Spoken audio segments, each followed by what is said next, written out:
Welcome to class. Romans is what we're working on this period, so if you have your books with you or your phone or whatever, Romans chapter 11 is where we'll tackle in just a little while.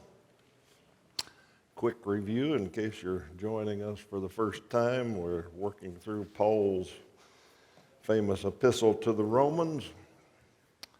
Chapters 1 through 8, he explains the gospel, how it's the power of salvation, how it's by grace, not works.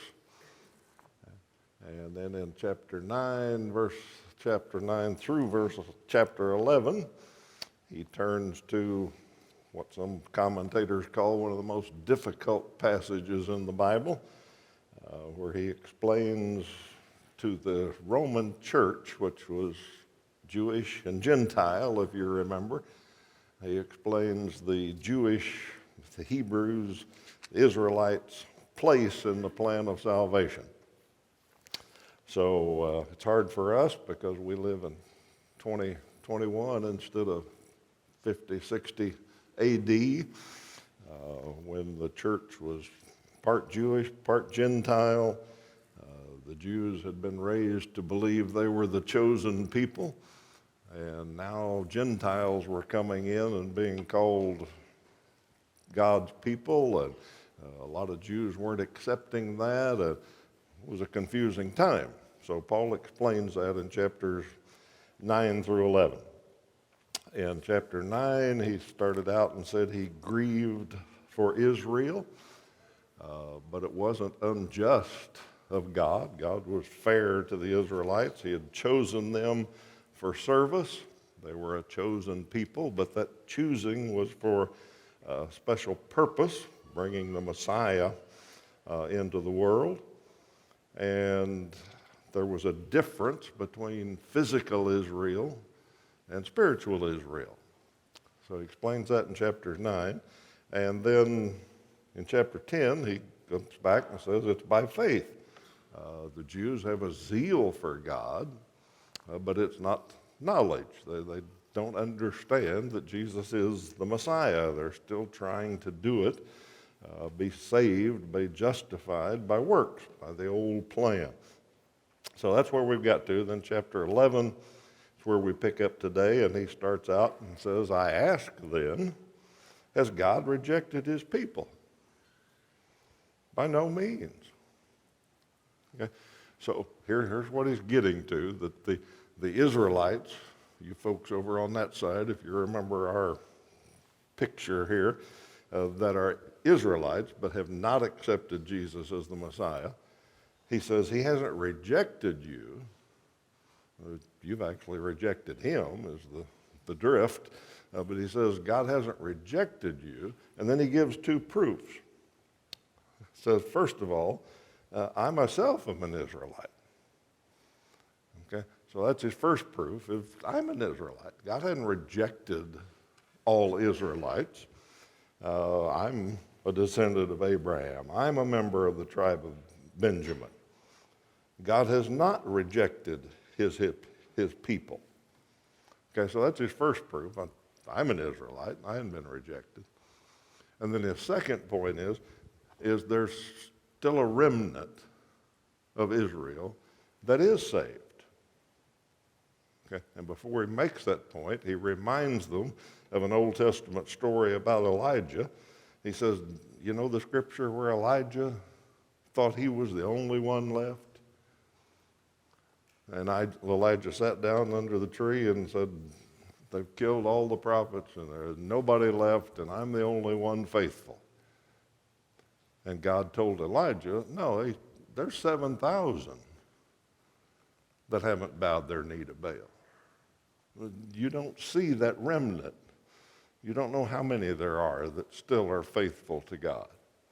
And so after he tells them that story, he says in verse 5, so too at the present time, there's a remnant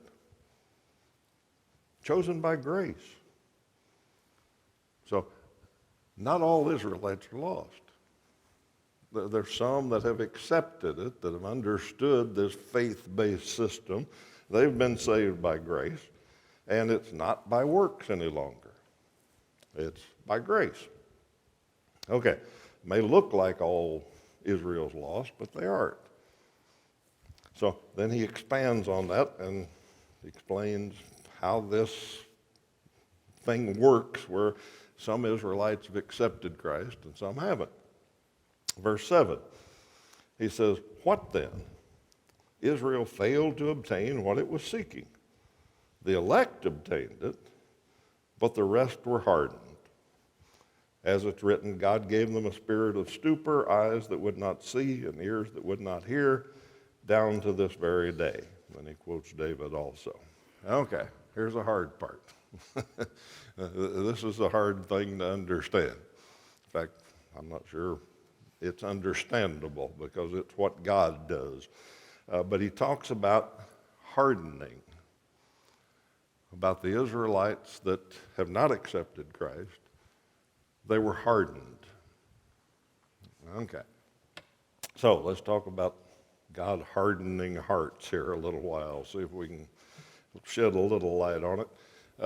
The term he uses there, harden, literally, if you look up in Vines and look that word up, he tells you that in those days that Greek word meant to petrify, to form a callus, to make hard. Okay, so through the Bible, in the Old Testament too, that term of somebody being hardened, or their heart being hardened, or even God hardening their hearts, pops up every once in a while. It's used in the New Testament in other phrases. Their minds were closed. They were blinded. Their minds were made dull. It's all the same concept. Okay. Now, different ways to think about this or understand it. Number one, there is a self-hardening. And you guys know that. We know people that do that. They make their mind up that they're not going to listen to something, and they reject it so many times that they get hard to it. You can't explain it to them. Okay? Some people think Satan has a role in hardening hearts. They think that, well, maybe he does it and God allows him to do it. And there's some clues for that in the Bible, maybe that's how it worked. A classic example is Pharaoh. Pharaoh was obviously a hard-hearted old pagan that didn't believe in Jehovah God and kept rejecting obvious plagues that were power of God. But then it says that God hardened Pharaoh. So understanding how much self-hardening and how much God works in it, that's hard. Okay? I can't explain that very well. I kind of justify it to myself, but I can't explain it real well. One thing that helps me understand it is 2 Corinthians 4:4. In fact, let's look that up. 2 Corinthians chapter 4, verse 4. I think I can find that.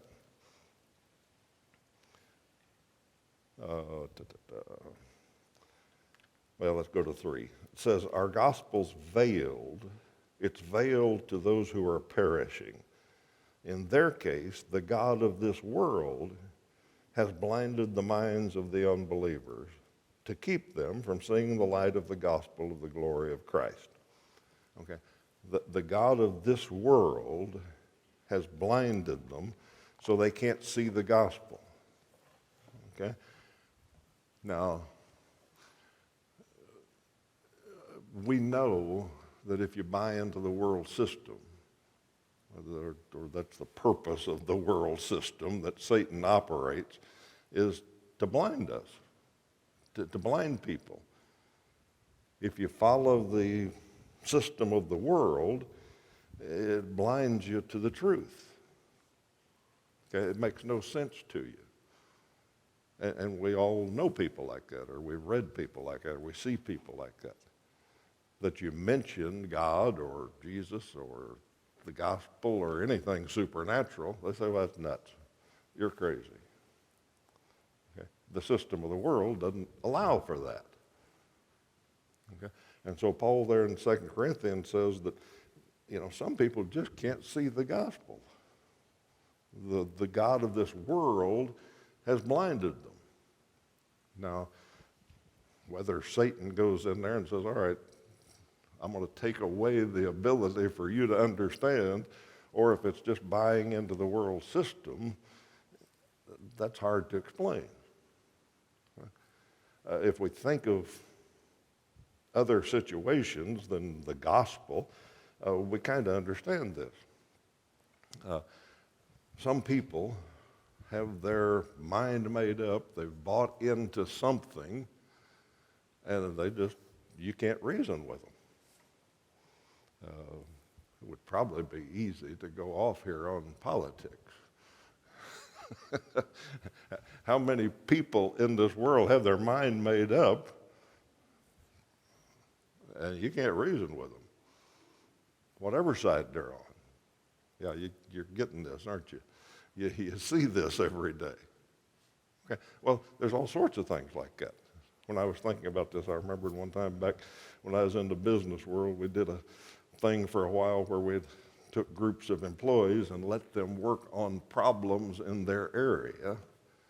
And we'd meet once a week with them and let them solve the problem, come up with a solution.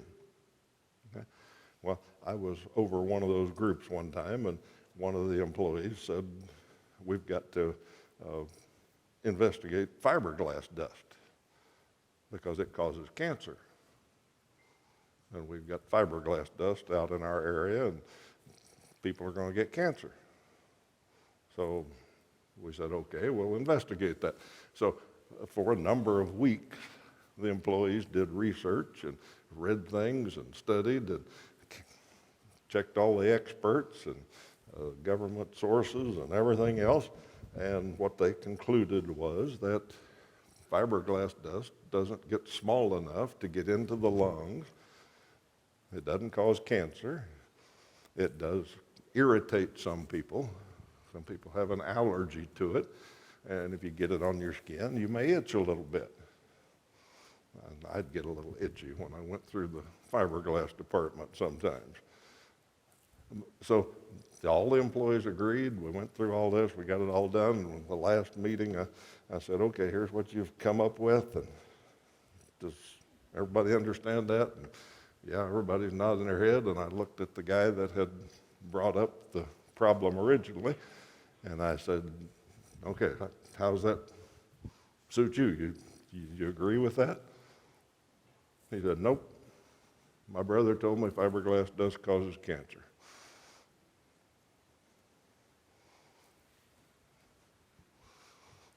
Okay, his heart was hardened. Okay, he had his mind made up. Reason, logic, facts made absolutely no difference to him. Okay. So we know that happens, and what Paul's saying here is that somehow part of the Jews have hard hearts. They're just not going to see it. What role God plays in that, I can't explain to you. It says he does something. One commentator explained it this way.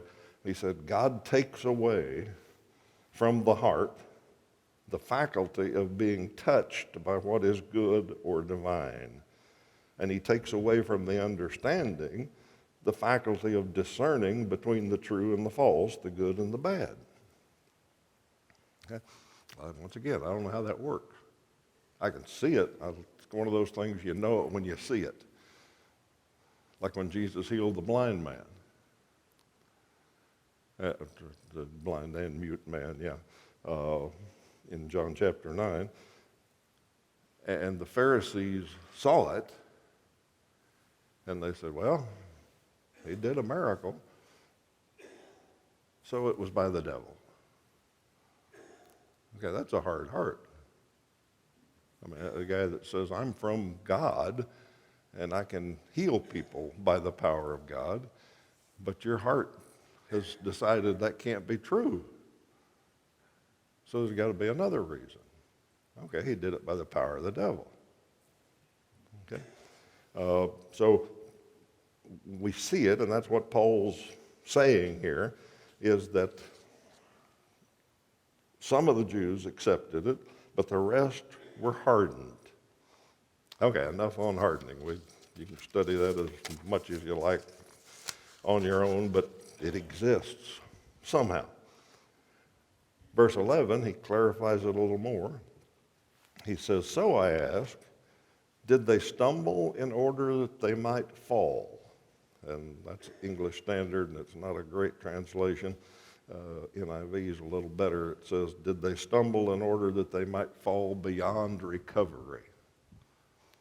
Okay.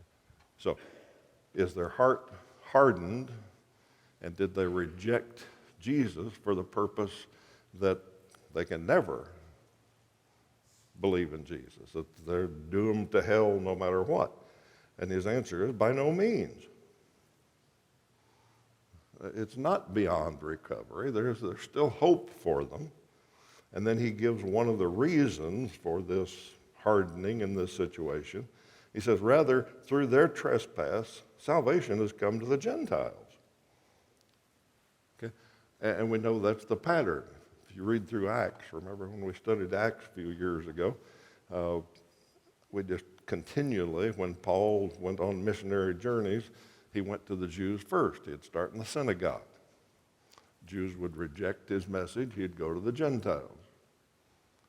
Okay? So Paul says that's one of this, in the big plan of God, this is one of the purposes that the Jews would reject, or some of them would reject it, is the message goes to the Gentiles.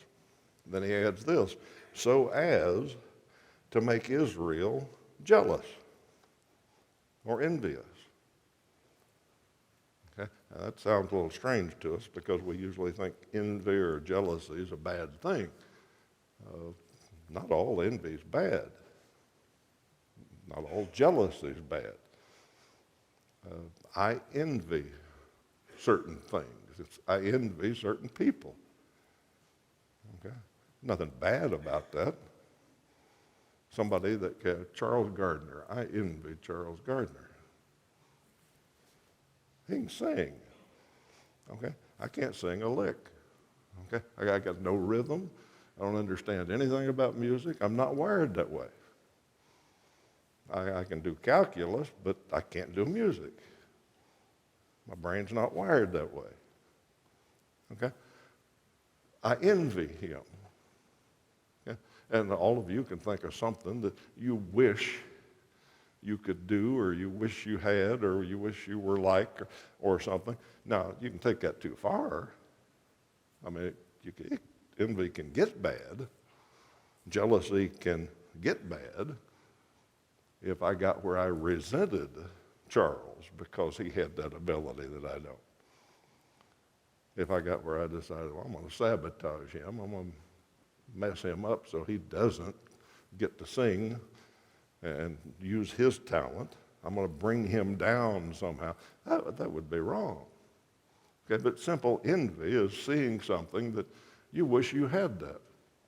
That's what Paul says. Okay, the Gentiles now have salvation, and the Jews look at that and should see in their life the joys of salvation and wish they had that. Yeah, that's the way evangelism works in the New Testament, by the way. So he says that's the purpose of all this. Okay? Okay, verse 13. Let's hurry along here. Verse 13, he says, now I'm speaking to you Gentiles. Okay, so understand who he's writing to, the Roman church. And he's explained this plan that the Jews played in bringing the Messiah in and all that. And so some of them were rejected. And then he says, all right, now I'm speaking to you Gentiles. Okay, you non-Jew Christians. just you Gentiles. I'm speaking to you because I'm the apostle of the Gentiles. And go to verse 16. If the dough offered as first fruits is holy, so is the whole lump. And if the root is holy, so are the branches. And down in verse 18, he says, don't be arrogant. Okay, that's this little passage. What he's saying is, all right, you Gentile Christians, the Jews have had their hearts hardened. They're not part of this right now. But don't you be arrogant, because the root is holy. Israel played a huge part in this overall plan of salvation. Israel played a huge part, and if that root is holy, then the branches are holy. The individual Jews, they're special too, but they've rejected Jesus right now. That doesn't give you any right to think you're special. Okay? Physical Israel is a very special thing. And I think we, in our division between Old Testament and New Testament, fail to realize how important Israel is, or was, in this whole plan. And that's what Paul's explaining here. Israel's very important. Israel was key to all of this. They were the elect. They had a very special purpose. And individual Jews, therefore, are very special also. And any and all Jews can be saved. This verse doesn't mean they will be saved. It means they can be saved. So you Gentiles, don't get arrogant about it. Okay, he expands that in verses 17 through 24 with his metaphor about the olive tree. Okay? Or a parable, if you will, about the olive tree. And what he says in short is that, and you got to understand, they understood this. An olive tree, when it got old, some of the branches stopped bearing olives. The vine dresser would cut those branches off, throw them away, and take branches from another olive tree and graft them in so that the root would feed them. The tree was still good, but some of the branches had died, and he would graft in new ones, and they would grow new olives. So they were familiar with that. So he uses that as a picture, and he says to the Gentiles, remember he's still speaking to the Gentiles, he said, verse 17, but if some of the branches were broken off, and you, although a wild olive shoot, were grafted in among the others, and now share in the nourishing root of the olive tree, don't be arrogant toward the branches. Remember, it's not you who support the root, but the root that supports you. Okay? The big plan that you're now a part of came through Israel. Okay? So don't think you're special. It's still important that it came through Israel. And then he throws in there's a famous verse we like, verse 22, note the kindness and severity of God.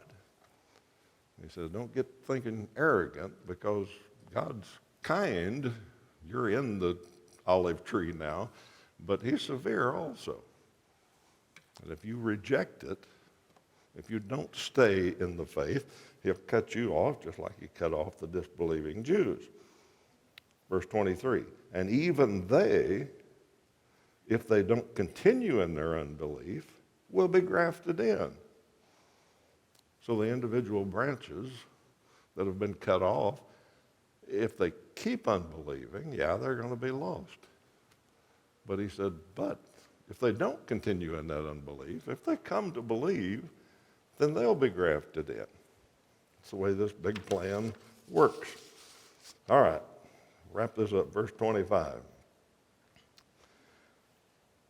Lest you be wise in your own sight, I don't want you to be unaware of this mystery, brothers. A partial hardening has come upon Israel until the fullness of the Gentiles has come in. And in this way, all Israel will be saved, as it's written. Okay, difficult little passage here in some ways. A mystery in the Bible. is something that's been hidden, something that God understood. It was his plan forever, but he hadn't revealed it yet. Okay? Jesus, being the Messiah, was a mystery. He talked about the coming Messiah, but nobody knew who it was going to be or when it was going to be. And so that mystery was revealed.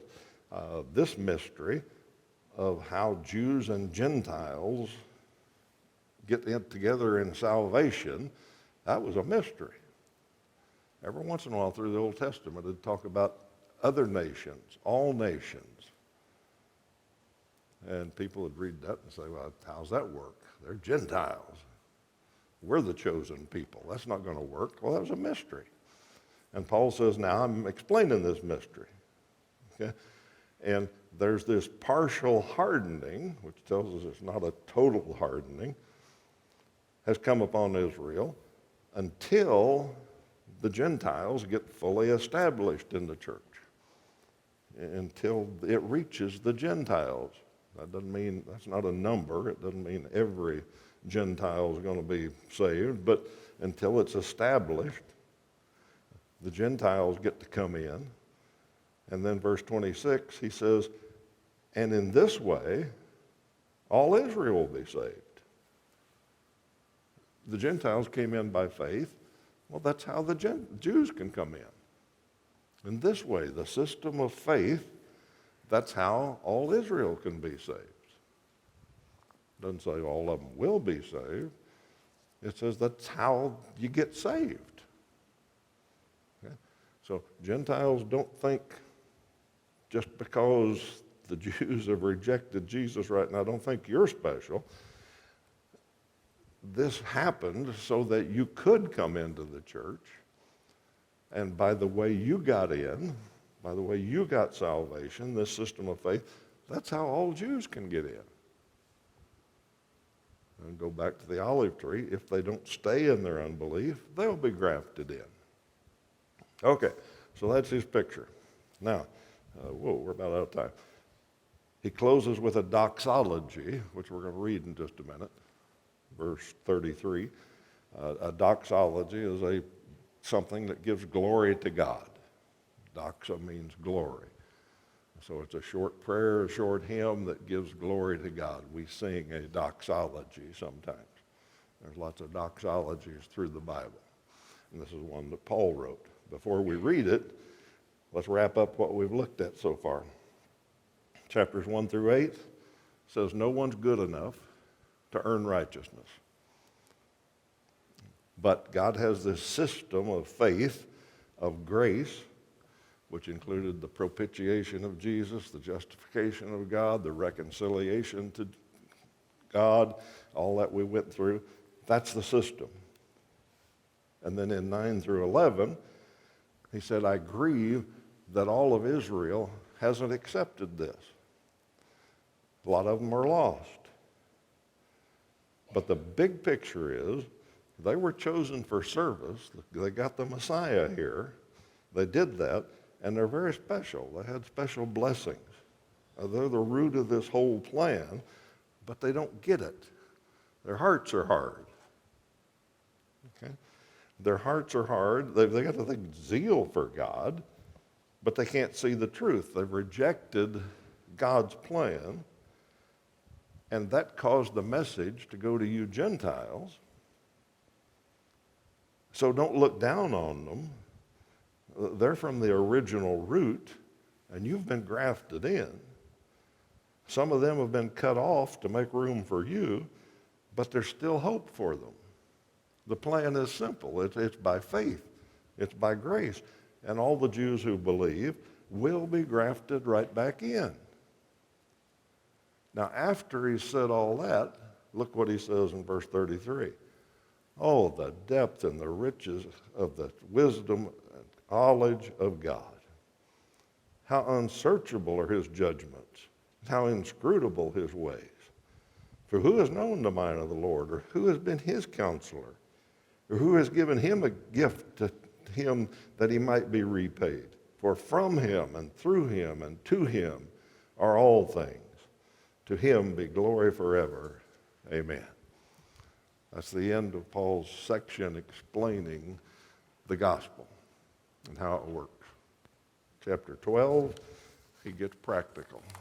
So chapter 12 next week, come back and we'll figure out, all right, what do we in 2021 do about all this?